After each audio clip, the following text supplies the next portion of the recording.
अस्सलाम वालेकुम नाजरीन, अलिफ न्यूज़ में खुश आमदीद। उम्मीद की जाती है कि आज की ये वीडियो आपको पसंद आएगी। पाकिस्तान ने भारत के एटमी धमाकों का जवाब एटमी धमाकों से दिया था। इस सिलसिले में मोहसिन पाकिस्तान डॉक्टर अब्दुल कदीर खान बताते हैं कि पाकिस्तान 1984 में ही एटमी धमाके करने के काबिल हो गया था। ताहम साबिक फौजी आमर जनरल ज़ियाउल हक ने मना किया कि अगर इस वक्त धमाके किए गए तो आलमी बरादरी की जानिब से अफगान जंग की इमदाद मिलना बंद हो जाएगी। उन्होंने कहा कि पाकिस्तान 5 मिनट के अंदर काहूटा से दिल्ली को निशाना बनाने के काबिल है।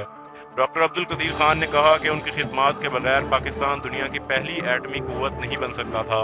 उनका कहना था, हमने बहुत मुश्किल सूरत हाल में जौहरी सलाहियत हासिल की। साबिक फौजी आमर जनरल रिटायर्ड परवेज मुशर्रफ के दौरे हुकूमत में अपने साथ रवा रखे गए सलूक का जिक्र करते हुए डॉक्टर अब्दुल कदीर खान ने कहा कि मुल्क में एटमी साइंसदानों को वो इज्जत नहीं दी गई जिसके वो मुस्तहिक थे। अगर आपको ये वीडियो पसंद आए तो हमारा चैनल सब्सक्राइब करें, वीडियो शेयर करें, लाइक करें और कमेंट करें। शुक्रिया।